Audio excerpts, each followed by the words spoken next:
So that would be great, you know. Great.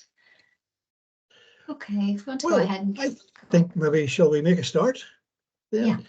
Well, can I welcome you all to my name is Victor. I'm here in sunny Belfast, which is beautiful today, unusually. And I'm delighted to welcome you to our second and final in this series STEAM seminar on behalf of the Digital Schools Award. We have a really good lineup of folks, so don't worry if you haven't been able to get this and you're looking at the recording of this. Hopefully you'll benefit what we have to hear today. So we have Jess Power from Robert Gordon School, and Jess is responsible for the online element of the school, and looking to try and increase the number of people, young people coming out with good, relevant digital skills, a broad range of digital skills, a very exciting innovation in Scotland, pardon me, and one that I'm sure will make a big impact, and one that I'm sure will be replicated in other places. And then we have Liz Gray from Computex, and Liz is going to talk about the work of Computex and what they're doing. We're really looking forward to seeing all of that innovative work. And then Camilo Parapaliccio, I hope I pronounced that right. Yeah. Paliccio, thank you. Who has created the HP Otto. And we're going to see some fantastic elementary school programming and looking at the whole idea of building that computational thinking. So really, really delighted to have you folks here. And without further delay, I'm going to hand over to our first speaker. Just before I do that, Bud, can I ask you to put your mic on mute? And as folks come in, I'll maybe just try and remind them to put their mic on mute so that we can have a clear recording for the seminar. I'm going to put some maybe comments or questions into the chat, and if you have a question, you can put it into the chat, and there will be an opportunity maybe for 1 or 2 questions at the end of each speaker. So over to you then, Jess. Thank you very much. Hello, really lovely to be here. Thank you so much for inviting me to talk about a project that I'm actually really, really passionate about. I'm a classroom educator of almost 20 years, and we conceived this project really out of a necessity in Scotland. Simply, we just don't have enough qualified science teachers, computing teachers, and so we came up with this idea of the online school. Eva's very kindly going to be doing my slides for me today because I'm actually talking from my mobile. So if you hear me say next, it's just a little prompt for her to move the slide set forward. So thank you, Eva. Next. I got about 15 minutes, but I kind of want to give you a little bit of a background of where this initiative came from. It's something from called the Logan Review that if you're here in Scottish education, you'll be very familiar with, but obviously we're talking to quite a wide audience. So a little bit of background about how the initiative sort of got its like sort of grounding level. Talk a little bit about what RGC Online is, and then really go into the impact of what we're trying to achieve with STEAM education at RGC Online next. So the Logan Review came about really sort of out of the post-pandemic era, looking at the entirety of the Scottish ecosystem. And it really came about this idea, how do we have some post-COVID growth? And what do we really need to do to establish Scotland as really a established tech ecosystem, a place where people can bring their business, a place where people can get really top quality education? What does that pipeline from school to university to industry really look like? And when they did this investigation, they really did discover that pipeline was lacking. That one of the big elements, and there was a lot of really good recommendations in the report, but one of the key elements was we need more qualified, quality educators in front of the kids, helping take them from high school into university and then through onto into industry.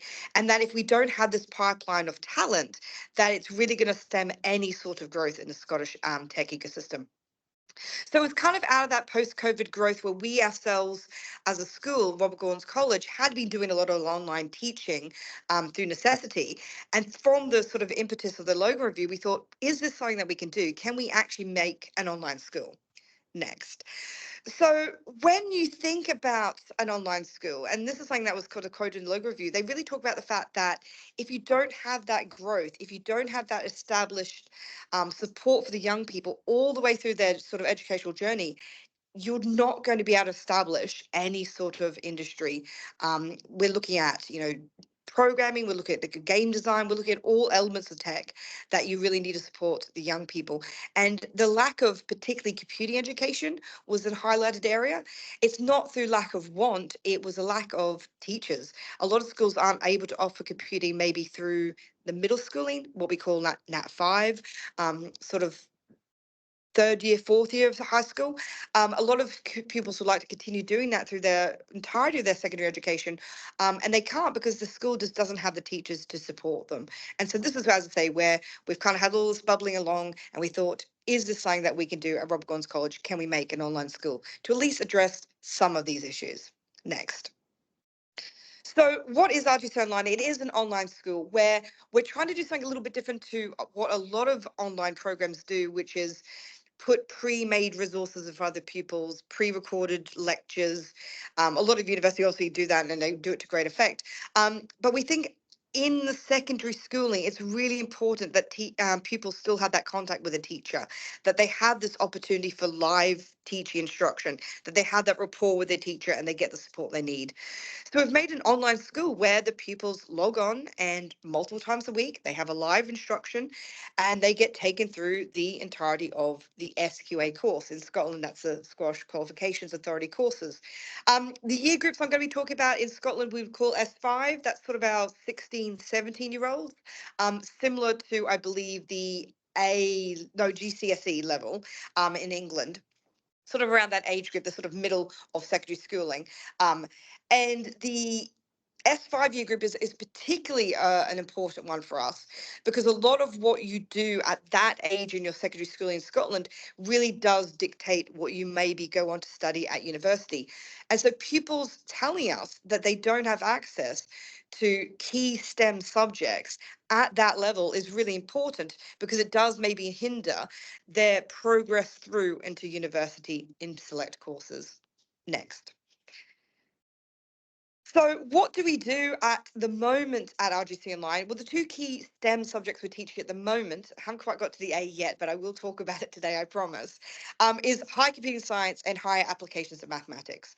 These are two really important subjects that do help pupils get those key digital skills, that key confidence in using all sorts of technologies, both inside and outside the classroom. High applications of maths are quite a new course here in Scotland, but quite an interesting one, where it tries to give the pupils the key math skills they need, but very much real world applications. So you can see there we do things like mathematical modeling, statistics, finance, planning, probability. So really grounded in authentic uses. But really key mathematics skills that we need for pupils to be numerate. We need a group of people to come out of secondary education with strong math skills, and this is one way in which you can really establish that. And again, it's a subject that isn't taught in a lot of schools in Scotland. I've got some statistics there. I can barely read them on my screen.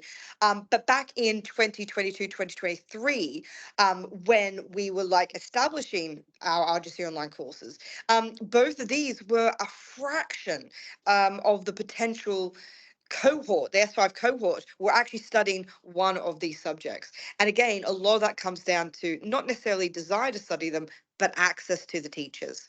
Next. So the way we've done that, as I said, we've tried to replicate the quality you get of in-class instruction with an online model. So there is synchronous instruction, synchronous being the pupils and the teachers are online at exactly the same time.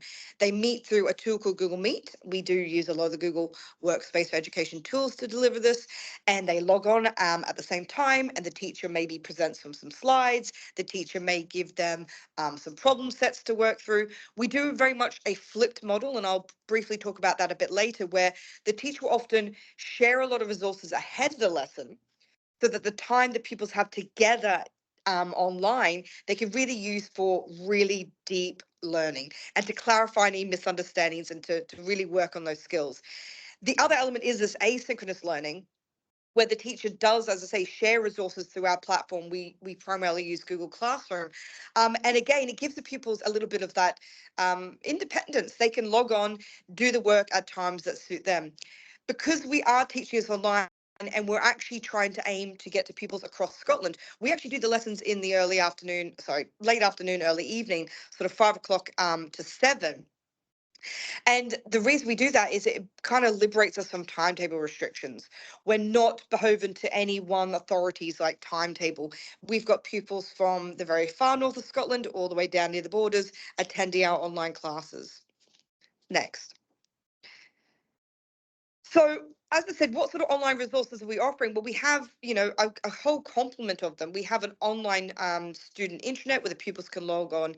They can access things like study guides. They can access student handbooks. They can access appointment booking with their teacher. We have Google Classroom as our main virtual learning environment. So the teacher uploads resources, and videos, and slide sets, and I talk about slide presentations, etc. And the pupils can access those in their own time.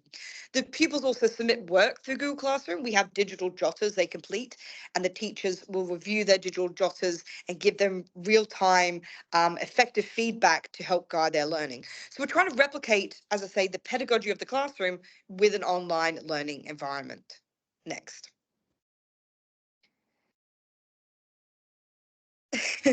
So what are some of the advantages? I think one of the big advantages that I'm really proud of with this is the fact that we are granting wide access to these key subjects. As I said, we have a lot of pupils who would like to study these subjects who just simply do not have access to them in their local authority.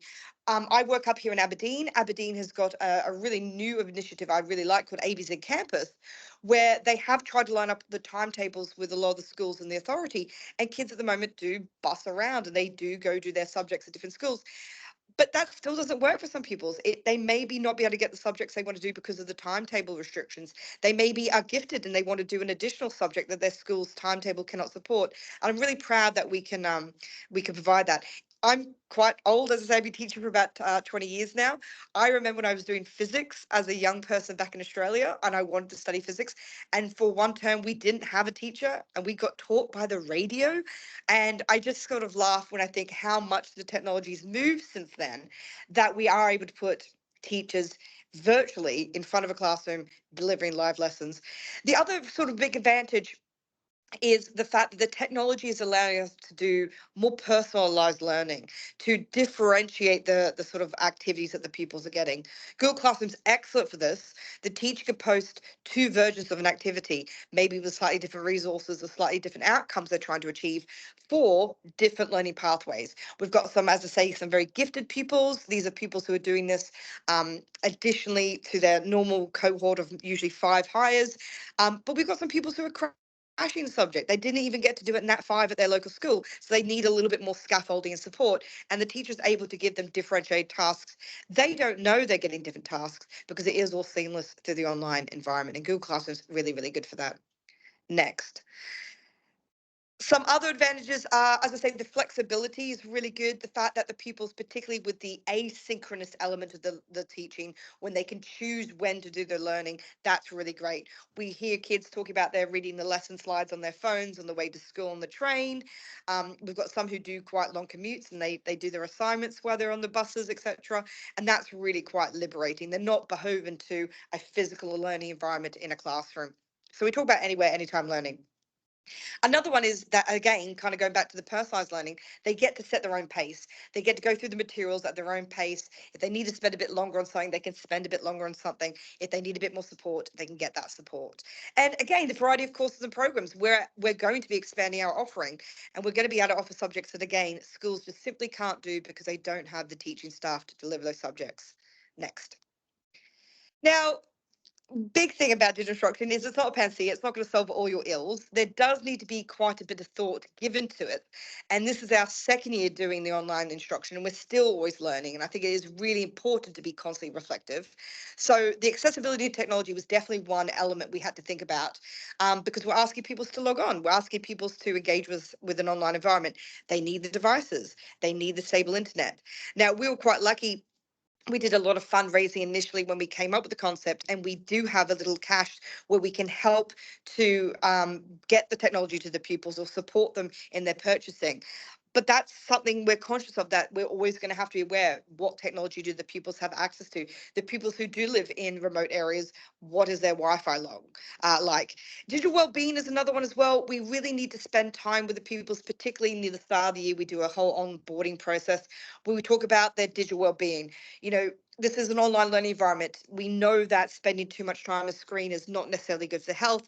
How do we get that balance? How do we make sure that they use the technology to its best effect, but it doesn't end up hurting their eyes, that they're getting dependent on it, or they're getting strained, and how is their desk set up, all that sort of stuff.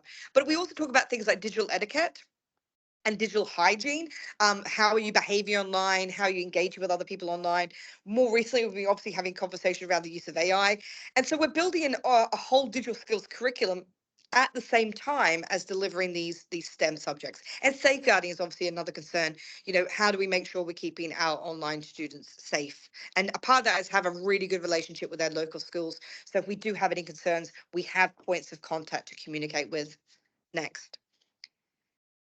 Now, bit beyond the classroom. So we're obviously delivering these sort of curriculum aligned courses, but we had the same thought that actually there's definitely different areas of science and technology that pupils are interested in that isn't simply in the Scottish curriculum. So from that thought, we've ended up designing modules. We currently have 5 available with a 6 in development, and you can see them on the screen: artificial intelligence, cybersecurity, data science and machine learning. Entrepreneurship was quite an interesting one, and game design. We designed these modules with connections to universities. We're not going to profess to be experts, and we definitely don't have the industry knowledge.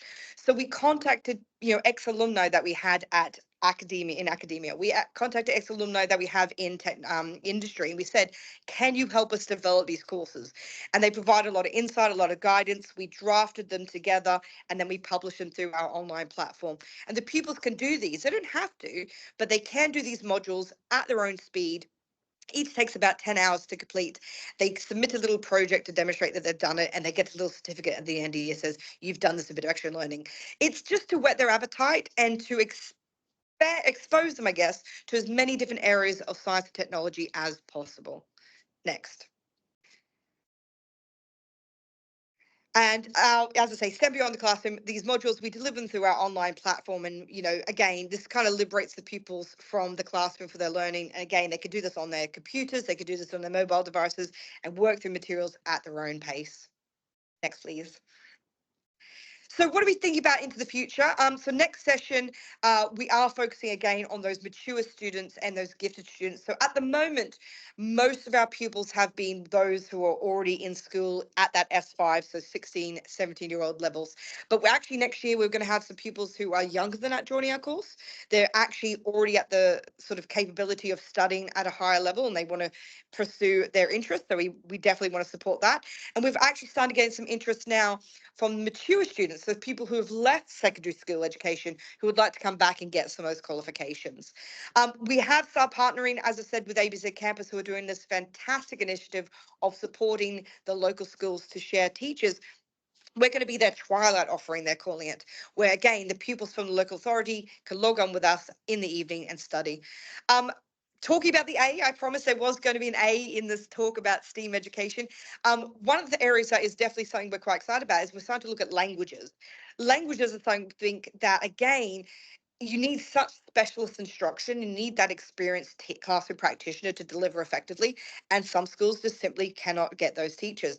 Or there may be not enough uptake, such that you have the teacher who maybe moves between many different schools. We want to supporting that. So we're looking at things like Mandarin, as well as a few other languages, as well as other areas of STEAM, which are things like economics and business, etc. I apologize if I went a little bit too long. I don't quite see any questions that do pop up, but if they do, I'm actually having to disappear from the call quite quickly, I'm afraid. But Aoife's promised that she will gather any questions for me, and I will definitely endeavour to answer them. But does anyone want to unmute and ask me anything really quickly?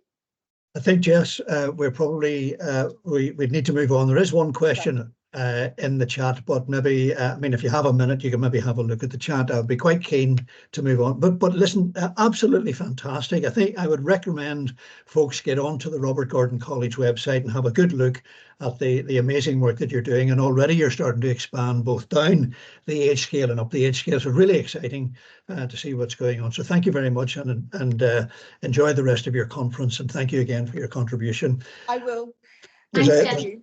Is a and I mean, if anybody else wants to address the question in the chat, they can. I can see it now. yeah. So we do have an onboarding process. So we do have an induction. The pupils come and they basically can, if they are local, come to the school and we do it in person. Otherwise, it is online. And we do a full onboarding process. And part of that is digital instruction to make sure they do have those skills. But any other questions, just pass them to Aoife. Thank you. Okay, thank you very much, Thanks, Jess.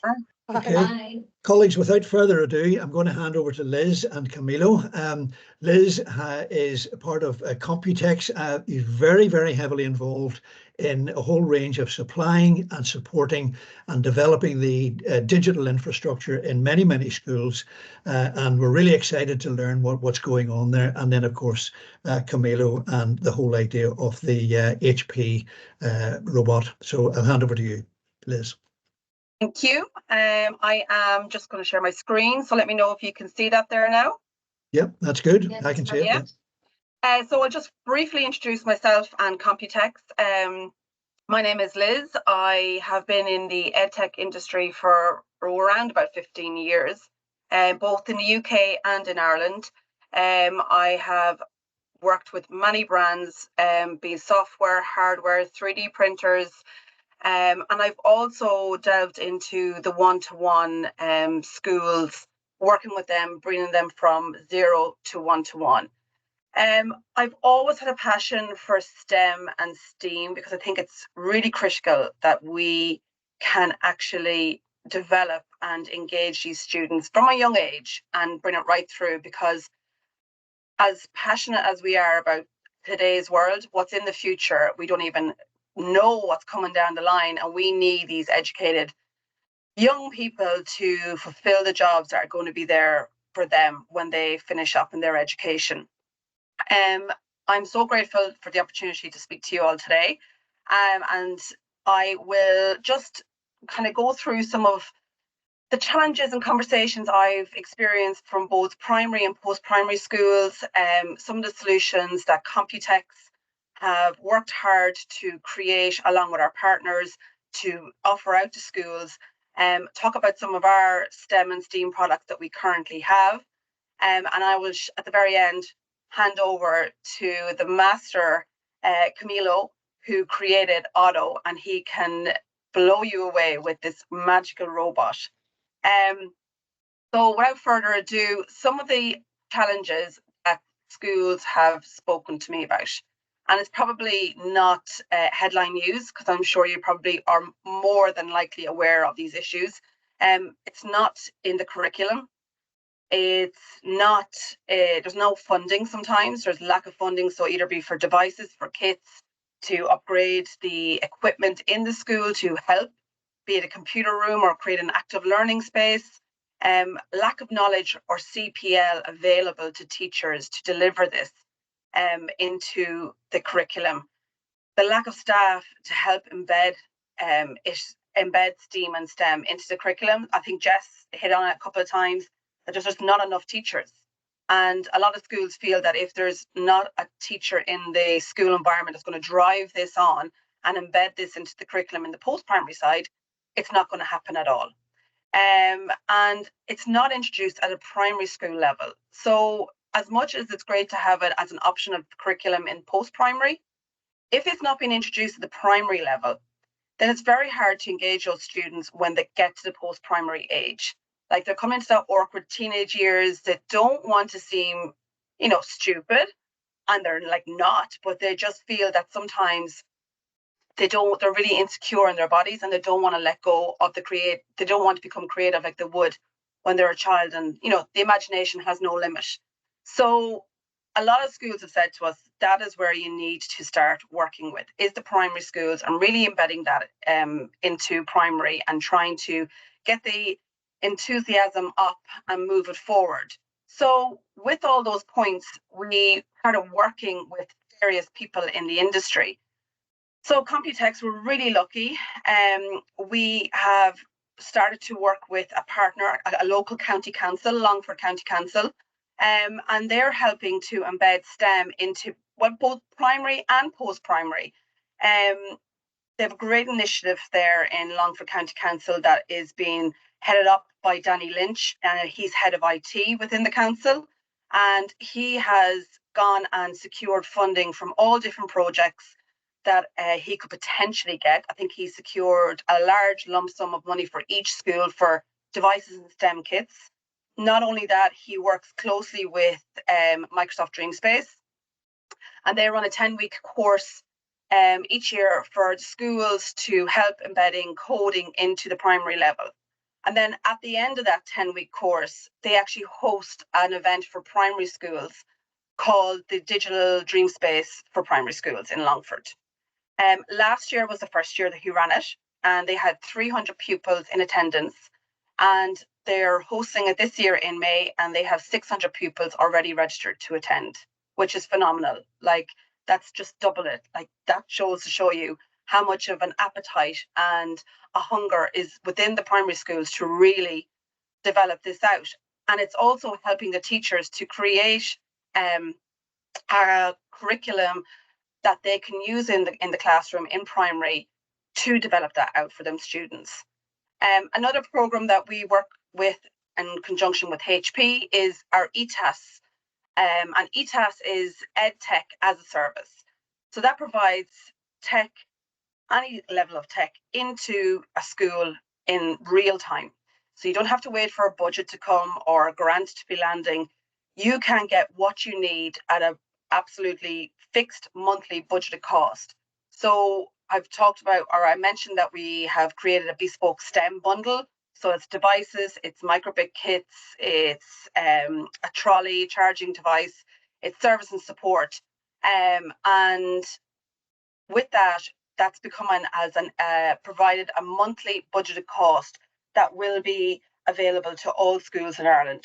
I think the Windows bundle works out at like €302 expat per month. That roughly breaks down to about €18 per device per month for 3 years. So you don't have to wait for those big grants to land. You can get access to tech immediately. The other one that we offer is a free Wi-Fi and network health check. This is really popular within schools. It's, we come in, we look at what your network system is like, we make recommendations, we'll provide a free heat map for you to try and help you maximize the best of your digital skill or your digital devices that you have within the schools, and that, Wi-Fi isn't letting you down, because let's be honest, Ireland isn't most powerful Wi-Fi until recently, and we had the MBI plan rollout. And as I mentioned earlier, we create STEM bespoke bundles. So anything you really need from an IT perspective, we are your IT partner. We're end to end. And with that, then we went to market to find product that would enhance the STEM and the STEAM learning within the school environment. So the first product I've up here is called Ozobot. So Ozobot is a literally out-of-the-box solution robot. There's two of them. There's Evo and there's the Bits Plus. Evo is slightly higher price at $264. That's got Bluetooth connectivity. It comes with a starter pack. And then the Bits Plus is non-Bluetooth, but it does work in the exact same way. So the robot detects the lines and the colors, and it can then easily be controlled by the Ozobot markers or any thick marker. So you don't have to specifically be using the brand product. I'll just skip on and skip back. So there's two ways to code. There's a color code, so they can learn basic coding skills with the markers and stickers. Or there is Blockly. So that is kind of for the older end of the primary schools that we would see. So they can start, using it from a computer perspective. And if I go back, Evo, difference with the Bluetooth and the non-Bluetooth, when they get into the older stage and they're creating that code in Blockly, they would have to connect the Bits Plus robot up to the computer to transfer over the code. Whereas with Evo, it would be Bluetooth. And they come in class packs. But what I really liked, as I said, it was an out-of-the-box solution. It's got an actual workbook in it for an easy to follow guide for teachers. So literally it is, the robot follows the line and it's black, and then you've got the colors of blue and red and green, and you can create your sequence within that line to get the robot to do an action, be it to go slow, go fast, turn around, go left, go right. So it allows the students to talk about shapes, talk about why you could create a race going from A to B and get them to create their sequence. And why did robot A get to their endpoint quicker than robot B? What happened in the sequence? And then obviously if you move up, then you're doing the basic code. The other one sorry, I'll just share this video with you now. It's just a quick introduction to Ozobot.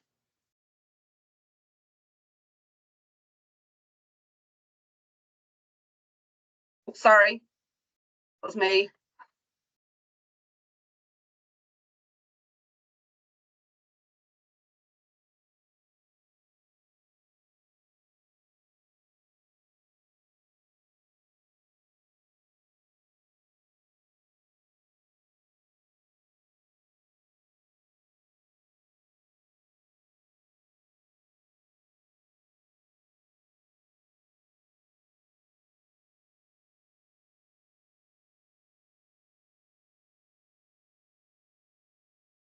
We're waiting for the video to come up.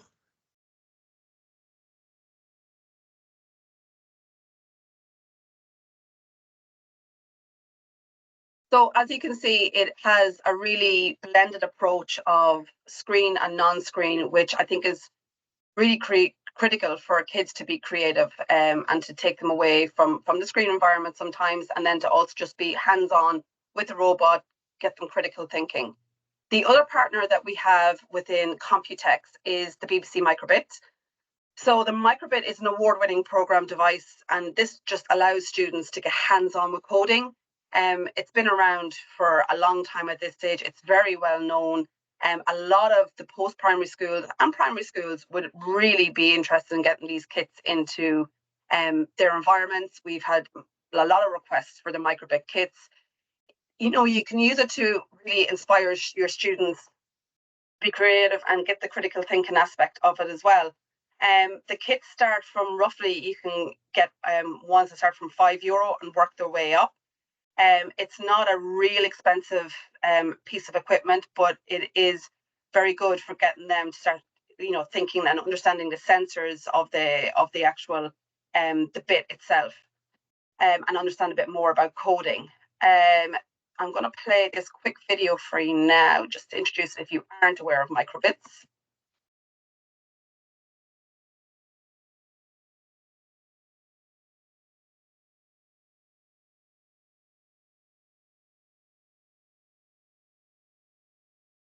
I'm not seeing the video, Liz. I don't know. Oh, if you're not others- seeing it again? I'm seeing it. Yeah, I Oh, can right, see okay. it. It was just me. Sorry about that. No worries.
So as you can agree, it's really important, I think, especially for girls. And I know there's a few initiatives around Ireland to help females progress and move on into roles typically that traditionally they wouldn't have moved into before post school.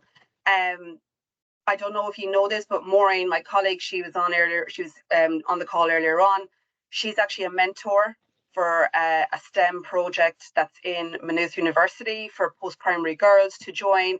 And it's about a leadership program, not necessarily solely on STEM, but how or why other females got involved in working in different areas of aspect of STEM. So I'm actually going to join it shortly as well as a mentorship program. And I think it's really great for these girls to see that there is jobs out there that is not the traditional one size fits all. It's for everybody. Everyone can learn, everyone can create, everyone can code. And on that note, I'm going to hand you over to Camilo for HP Robots Otto. Thanks, so Liz. I'll stop sharing my screen and you can take over. Thanks, Liz, for the introduction. First of all, very happy to be here. It's been a while since I did this kind of like webinars. I remember it was mostly the pandemic time that it was like very common to do that. Can you see my screen now, just to confirm the presentation? Yeah. Perfect. So first, a little bit about background. Yeah, my name is Camilo. I'm a product edtech developer. I currently work at Moravia Consulting. So we are a edtech manufacturer of different solutions of robotics, mostly. We are located in the Czech Republic, and we have been partnered with HP over 30 years, mainly in the calculator business. And that's how this robot came out. So like Otto has a very humble beginning. Like it was a product that started as an open source project a long time ago, 2016, mostly in the DIY world. So it was slowly taken into schools. And that's when I realized that it had more potential in education than just like a hobby toy, let's say. So eventually we got, long story short, we got together with HP and we managed to make this licensed product that we also developed together with them. And we really focus on like the needs of the schools. So, and this is where I show this slide, because this was one of the main problems that I was seeing in the robotics education in particular. You either get solutions that are too basic in a way that you don't see what is inside the robot. So you only learn kind of like the superficial stuff. Now, I'm not saying that these solutions are bad, but yeah, maybe you focus on the coding only, a little bit on the mechanics, but not in the electronics at all, or even how to design your own robot, which is kind of like part of what robotics is about. Robotics is about electronics, mechanics, and also coding. Like the three together is what really makes the innovation in a robot. You can see on the right that we have the other side of the spectrum, where it's like a bunch of cables everywhere, and that it's like super daunting and scary for many of the students, especially if you are a beginner. Now, some of them might like it because like, oh, if they would grow up like me that like to disassemble their own toys, like maybe it's fine. But we found out in multiple workshops and multiple pilots that we did that this was really scary for beginners, and we wanted to break that. We wanted to show a solution that really was friendly from the beginning and will let anybody without any previous knowledge to build their own robot. So that's our slogan: create, connect, and code your very first robot. These three words actually have the connection with what I mentioned before: the creativity part, the design. So create, design. Connect is mechanics and electronics. When you put them together, you make a robot. And then the coding part is when you actually bring to life your robot, the programming part. So for that, we separate in three different stages. Now, this is not the order for all the solutions we want. Like you can jump in different stages. For example, we have a kit that you don't need a 3D printer for. That's something I want to make sure. But a 3D printer really makes a difference. That's something that it's kind of like the very uniqueness of Otto, is that you can 3D print your own parts. For the ones that don't know, a 3D printer basically is like a machine that layer by layer deposit plastic and can produce parts. In this case, for a robotic tool. So like you basically make the outside parts of the robot in the 3D printer, you put it together with the electronic and we provide, and you build the robot. Then you can code it. But if you don't have a 3D printer, we provide already those plastic parts. And then you can decide to customize later with a 3D printer as well. So I will mention more details about the 3D print part later. First, I wanna just to give you a little overview of Otto, and I will show you a video right after this. So we are talking about a small robot that from 8 years old, you can already teach the very basic concepts of robotics, engineering, electronics, and programming. It's a STEM plus A tool. I mean, I like to separate this. Usually you see a STEM or STEM, you know, but we like to separate the A because we really focus a lot on this A in robotics in our solutions. Something that you don't see much in the other solutions. The other solution is a lot about programming, very little about building the robot, unless it's building blocks or other kind of solution that already is by nature like that. But otherwise, it's mainly about the code, which is great, as I said before. But we really want to have the three pillars of robotics together. So like we make sure that we cover all the areas and not just one. I'm gonna show a quick video where I'm gonna be showing you this solution. So yeah, it's the very first HP robot, like we could say, in the world. You could have already seen that it's able to follow line. It has some sensors. Students have to build it by themselves. That's part of the learning. With a dedicated manual that we have and included in the box, that you can see step by step how the parts go together. And at the same time, they are learning about electronics and how the mechanics, as well as they have some hands-on skills that can improve as they practice building the robot. We have our own ecosystem for coding that is based on the browser. Just you can go directly to our website and even give it a try. You don't need any like installation or any special operating system for that. You can see already here some of the 3D print accessories and all the possibilities you can do thanks to 3D printing. And yeah, that's a very quick demonstration where it is in this video. I will continue with the presentation so like we can go into the details. So here, yeah. So in the like, let's say our kids, now talking more about the product, that we have everything that is needed to build and program the robot. I was mentioning before that we have options either if like schools in this case have a 3D printer or not. So for that, we offer two types of kits. For this starter kit, that is the creator and the builder. Basically, the creator is so like schools can 3D print the parts of the robot in any color they want, in any material they want. We provide the files for free, download from our website, put in any type of FDM printer, and then they can make them in their classroom. It can be already an activity for show the students how the technology works, because later on there's going to be lessons about how to even modify the design of the robot, so like it can make different things. And then the builder kit, which is one that we include, of course, because not everybody has a 3D printer now, even though now it's very common to have as another robot that you have all the parts together, or a toy that you build together, and you have everything. You really don't need anything else than what it is in that. The 3D printing, you can see you saw in the video very quickly. Here you have a more static way to see all the possibilities, and this is just the starter kit. We are talking about the one that moves with the wheels around. It has ultrasonic sound to avoid obstacles, RGB lights on the top that we can program. Also on the front, it has already Bluetooth and Wi-Fi embedded that we can use it for programming or also control.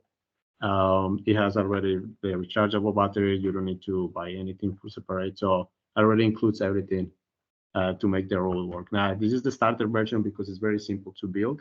And then it can be already customized very easily with this type of accessories that also you can download from our website or a 3D printer, or like in the community that we have created. Community is very eager to share very cool creations, and then everybody around the world can like print what somebody print in US, for example, and then you can bring it to your classroom. So we kind of like make also this community around the creativity that is very interesting. The coding. So I was mentioning that it's a web-based platform. It's similar to Blockly / Scratch that you might be familiar with. So you just have very simple blocks that you told the robot what to do. Now, the cool thing about Otto is that you don't stay only on the blocks. You have Python at the same time. I'm talking about the same time because maybe you can see on the right, and I invite you to see it on the website. You can see the preview of real Python code on the right as you have the box. You can drop this window that will show you what is actually happening in Python. And then eventually, in a more advanced lesson, the students can jump into the actual Python coding for the robot. So we're really teaching real programming here. We have an online simulator as well to support like a little bit of quicker programming or getting into knowing the robot without the need of even of the robot. So they can learn electronics basically in the simulator. So I was mentioning the starter kit all the time. I was just mentioning this very little. Also, we have very limited time. And this is the one that we already just launched this year, very fresh, the starter kit. By summer, we will be launching these expansion kits. And this is very important because as you saw in the video, it's a modular robot in a way that you are not fixed to one robot, not only because it's 3D printable, but the parts have been designed in a way that they can be easily swapped to others. So, for example, the Sense kit, you have this top part of the robot that you take out, and you have a new one, and then you put it there. You have a temperature sensor, you put it there. You have a sound sensor, you put it there. A light sensor, you put it there. And of course, all of that is attached to a series of lessons of what the sensor does, what is it for, how is it used in real life, and things like that. You have the emotive. So another of the modules that is interchangeable is the face of the robot. So you can put displays and different kind of outputs there in the front of the robot to change the expressions. And all of that is programmable again. So you can make a very cute personality robot there with different expressions, or you can make it angry, you can make it like different cues, and it can be also an activity for the classroom to explore that realm of the emotions. And with the humanoid, which is one of the most unique things of the robot, is that it's not only moving around the wheels, but we can swap these wheels and put some legs, and then the robot will walk around or it will dance. And this one is very good to teach like different mechanisms and how the robots can like move from point A to point B, not only by using wheels, but other types of mechanisms. So thanks for your time. I really invite you to go to hprobots.com. You will see more of what I have been presenting here. And thank you. Okay, well, thank you so much, Camila. Thank you, Liz, and of course, the presentations have been excellent. Really, lots and lots of good work going on. We've run really badly over time, so I must apologise. Very, very bad chairmanship, but there you are. But really, really good and interesting stuff. So thank you. I mean, time. Maybe has anybody got one question? Perhaps anybody? I just want to say, both Liz, excellent presentation, but Camilo, that's the first time I actually saw the whole. Yeah. I thought that was excellent. I was totally blown away with it, and I can see how well, Liz, I think you had a first-hand experience of putting all these the little robot apart together and everything. But now I can see how. Yeah, it's so engaging, and I can see it ticks so many boxes from an education standpoint. So. Yeah, it was super. And certainly as one who used to teach electronics in days gone by, the whole idea of sensors, what the sensors do and how they can connect the physical world to the electronic control systems. That's a very big issue in the whole education, and the idea that they can build different things, builds in creativity. Is really, really good product. Look, well done, Victor. Amazing chair, I just want to say. Well, I think I might be getting the sack because I ran over terribly badly. No, I But did, anyway, but it's really good content, really good content. excellent presentation, guys. Obviously we've recorded the whole of the presentations. So there, if colleagues want to see those, or if your other colleagues who couldn't be here want to see them, then let them know. If there are any questions, you can either feed them through Aoife. I'm sure she'll love me for that. Or indeed, you can. I really recommend you get on the websites and have a look at the 3 presentations and take the information further. But if there no further ado, I think we'll leave it at that. And thank you once again for your participation. Thank you to all our guests for coming online. And we'll get the update from the great basketball game that Anna was attending. We'll get that later on. Okay, have a good afternoon, guys. Enjoy the rest of your evening. Thanks, everyone. Take care. Thanks, Bye. Liz. Thanks, Bye. Camilla. Bye. Bye. Bye. You're welcome. Bye.